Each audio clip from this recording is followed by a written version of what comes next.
right. Good morning, everybody. Gonna go ahead and kick us off here.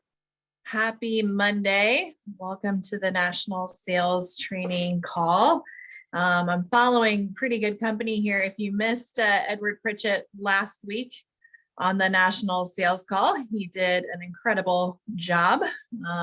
No surprise there. So got a tough act to follow here on this Monday morning, but welcome everyone.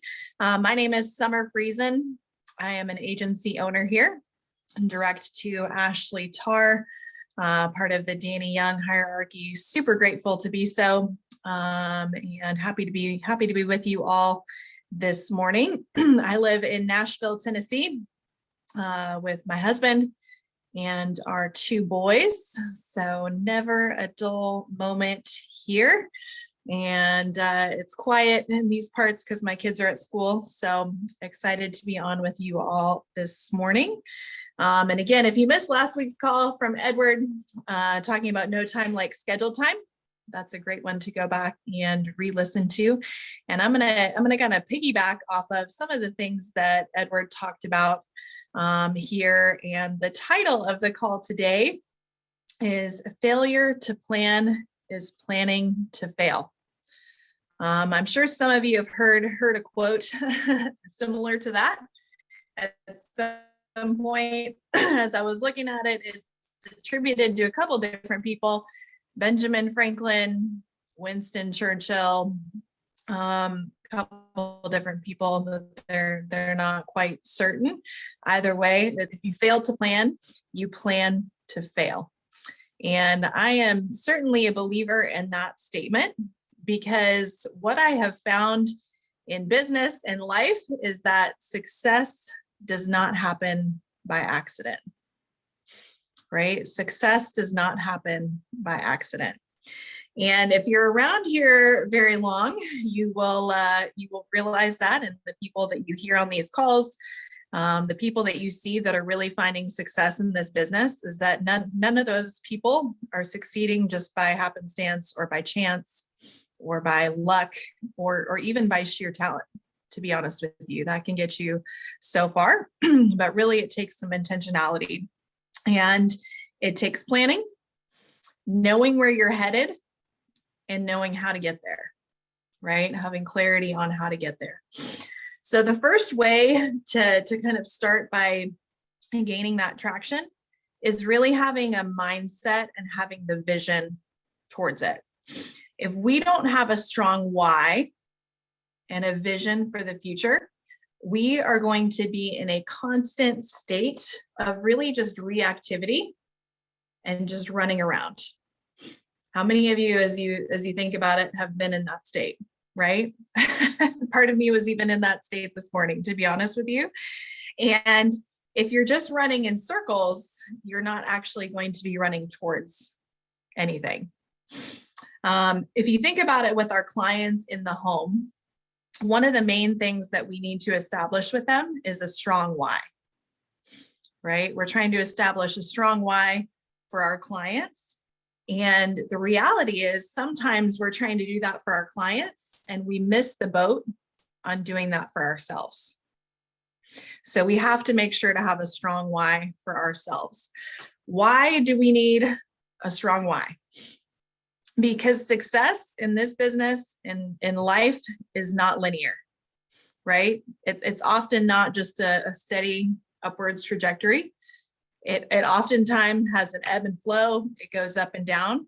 And if you ask anybody that's been around for any period of time here and found success, if they've ever had a bad day, a bad week, a bad month, I can pretty much guarantee you that everybody has, possibly even some quitting moments.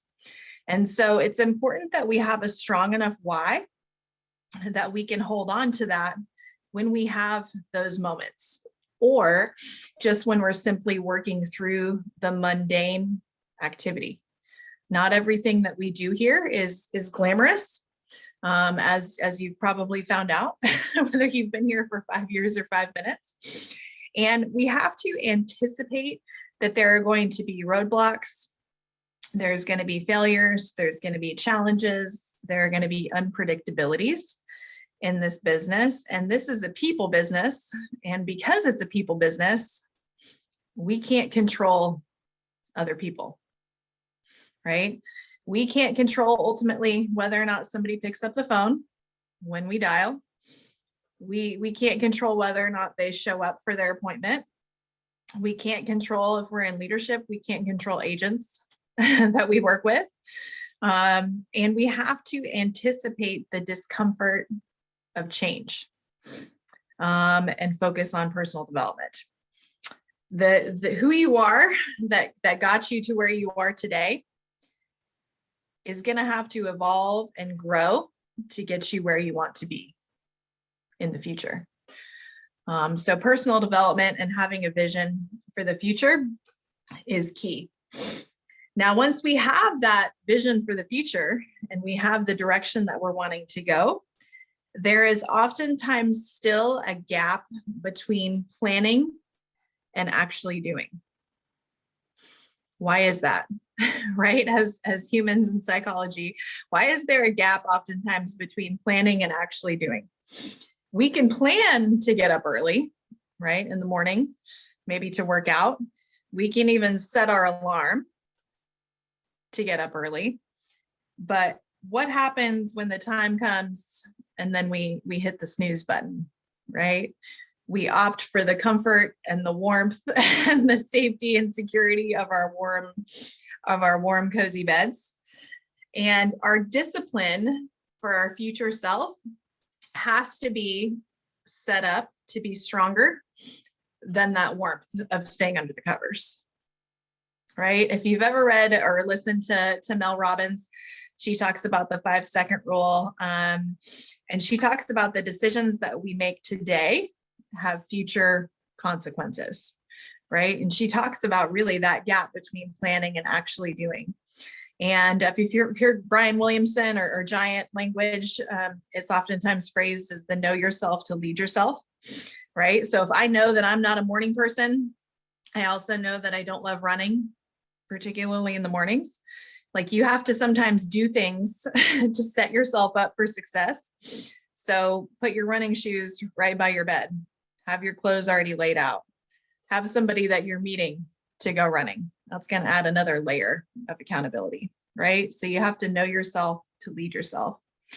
What are some other things that we can do to close the gap between just planning and actually doing and executing that plan?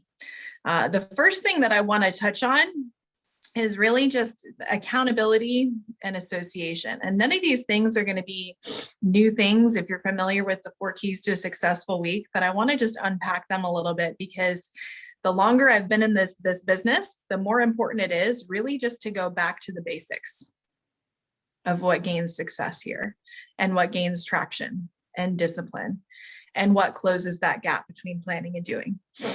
And the first one is accountability and association. If you do not have a running buddy here, if you're not familiar with that term, just like I kind of gave the example of an actual literal running buddy, somebody that you might meet to go running with. In this business, if you have found yourself a running buddy, somebody that you're running this business and you're both charging forward together, that's going to provide you a lot of peer-to-peer accountability. That's going to be really helpful. Here's what I would say to guard against. You don't want somebody that's just going to commiserate with you, right? If you're having a tough times on the phones, you don't want to just have somebody that you can call and you both are just going to end up in this gripe session together. That's not accountability. That's not calling somebody else higher. So find somebody that's going to challenge you and give you support on that peer-to-peer level. One of the main ways you do that and build relationships is by plugging in and associating. Like you're not going to meet anybody in this virtual world primarily for our business by not plugging into the calls that your team offers, or coming to conference in February. That's a huge one. That's where you really build relationships in a face-to-face way, those in-between conversations and meals that you get to share together. So make that commitment and make that investment in yourself and really open yourself up to those relationships and to the association. I would also say when you have goals and you've written them down and made them plain, so to speak, and it's an important thing and a powerful thing to share those with other people. Okay, so your upline, your mentor in this business, it's a great thing to share that with them so they know where you're trying to go. It's also an important thing to share those with your family, with your loved ones, right? And have the family support and have them on the same page and understand what it is that you have the ability to accomplish here. So if that means getting them to conference, getting them on calls, getting them connected to whatever degree, they may or may not work the business with you on a day-to-day basis, but make sure that they're engaged with what your goals are here. That's key. Because otherwise, if your family is your strongest why, if you're not communicating well with them, they can quickly become your biggest excuse. So make sure you have your family on the same page and just plug into the resources that are available for association. There's far more available, I would say, today than there ever have been. So take full advantage of those. The second thing that I want to touch on, and this is what piggybacks on Edward's call from last week really well, is schedule. If you know me, you know that I'm a schedule nerd. I've become a schedule nerd. And it's really helpful if you can time block your schedule. So if you're looking at your blank schedule for the week, you have your big rocks in the schedule first, okay? Now on the business side of those things, that's going to be, this call, the national call, your team calls. It's also going to be what? Your revenue generating activity, dial time, and appointment times, right? If you don't have those big rocks in your schedule, you're not going to have a business for very long. So make sure you have those in your schedule. Also on the personal side, on the family side, have your big rocks in the schedule. That may be your kids' soccer games. It may be date night. It should be your personal development, maybe your workout time in the mornings or whenever that is. Have your big rocks in the schedule. So that way you're not operating in a reactive state and having all that, I would say, energy drag of figuring out what it is that you're going to do next. How many of you have just sat there and looked at your computer, sat at your desk and just been like, all right, what am I going to do next? And then you spend 15 minutes just sitting there figuring out what it is that you're going to do next. You should know what your priorities are headed into a week and headed into a day. And it's going to eliminate a lot of that time wasted energy there. You can also condense your activity and make sure that you're prioritizing your revenue generating activity as far as dials and appointments. So these prime hours during the day, especially 9 a.m., depending on what days you run appointments, to sometimes 7, 8 p.m., the things that you should be filling your day with are those revenue generating activities. So dials and appointments, right? There's a big difference between being busy and being productive. So some of the things that can keep me busy, feeling like I'm being busy, is maybe sitting and organizing my desk, looking at underwriting guides, downloading product brochures, ordering business cards. And you can pretty quickly work yourself into kind of a black hole of analysis paralysis and just doing a deep dive on all these things that are ultimately not actually moving your business forward. So make sure you're really focusing on the productive money-making activities, especially during those prime hours of the day, trusting in the system, right? It's designed to save you stress, time, energy, and money. And really, this is a rhythm business. So the more consistent you can be with your schedule, the better off you're going to set yourself up with your intentional activity. The third thing I would say that's gonna help get you traction is making sure you have the proper amount of resources. So what this looks like is having resources when every week, having fresh resources and making sure you're properly resourced. If you think of it like if you had a restaurant, right, and you weren't properly resourced, you could be in the position where you're serving people salads from lettuce that's 3 weeks old, right? Do you think that any of your customers are going to be repeat customers if you're doing that? Probably not. And so you have to make sure you have the proper amount of resources available to accomplish your goals. And it never fails. I'll have, agents that come into the business and they start, and I know that their goals are full time. So they're looking at 15 to 20 appointments a week. And then, they order leads and they order 10 leads, right? Now I'm no math genius, but 10 leads is not going to produce you 15 to 20 appointments, right? So you've got to have the proper perspective, proper amount of resources really to get you where you want to go, or it's just going to cause unnecessary, undue frustration when really the issue is not your work ethic. The issue is just practical. It's just you need more resources, or you need fresh resources. So if you're not sure exactly what the metrics are and you're just starting out in the business, or maybe you've been in the business a little bit, but you're struggling with the metrics, like touch base with your coach, with your mentor, with your upline, and they can help you diagnose really by the numbers and by the resources where you might have a shortfall there. The last thing that I'm going to go over, and this is a common phrase here, is massive action, constant correction. And activity is key because the numbers don't lie.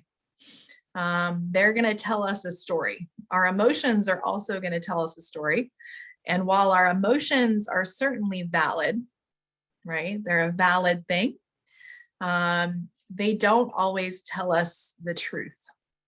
And when we're actually tracking the numbers of this business and treating this like a business, the numbers are going to tell us a story, and they're going to tell us a pretty accurate story. And it allows us to not really head fake ourselves on the actual activity. If you find yourself saying even things like telling yourself or buying into narratives internally that are like, all my clients want to think about it, everybody wants to meet after the holidays, that's the one that I can almost guarantee you're going to want to say here in the next couple weeks, then you really need to kind of think about the narrative that you're allowing to take root, because December can be a phenomenal month because people are actually thinking about their families. But you want to audit your activity and keep track of the numbers and stay off the emotional roller coaster. And this is your business, and you have to own it. You can seek coaching, but you have to understand that your coach cannot put in the work for you, right?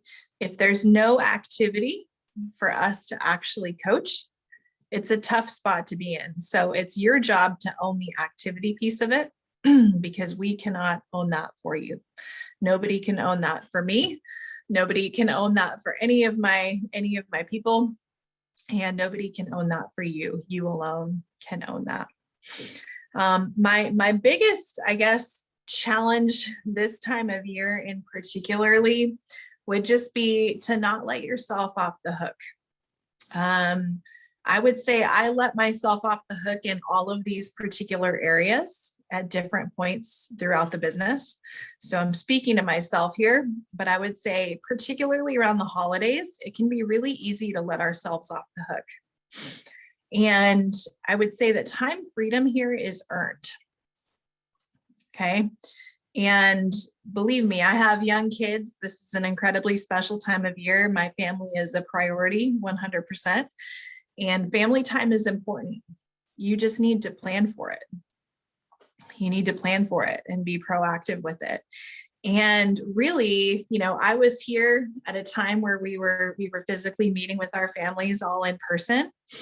And it was a lot different, guys. Like around the holidays, it was a lot harder to actually stay consistent and work your business because my family's all in a different state.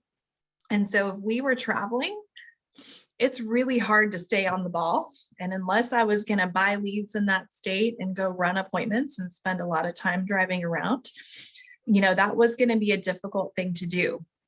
And I did that, but it was a lot harder. And so as I was kind of reflecting over the opportunity that we have now here and the flexibility that we have now with the virtual model, we have a better opportunity now more than we ever have to stay on track and really eliminate all excuses. When I was in my agency owner run earlier this year, it was over the summertime, kids were home from school, pretty much the whole time, spent a month in Colorado where my family is, and was able to continue running my business pretty much as business as usual. And so there's just a great perspective in knowing that we have the opportunity for that flexibility. Where we have to be careful with that flexibility is that we have to be just as disciplined in it. And I'm really grateful for kind of the time that we are here in this business. And really with all the big picture stuff that's coming up, that I'm sure they're going to continue to talk about and will be rolled out at conference, there's really no better time to be in this company. I am as convicted about that now more than I ever have been.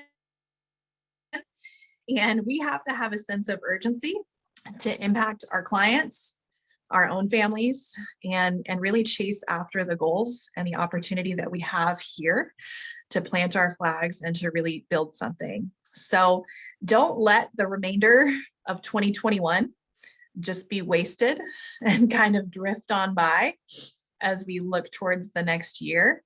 Really make an intentionality to maximize these last few weeks of the year and run into 2022 full speed. So that's all I've got here today, guys. Hope you have a great Monday and a great week. Let's finish the year off strong and run into 2022 and run into conference full speed. Have a good one.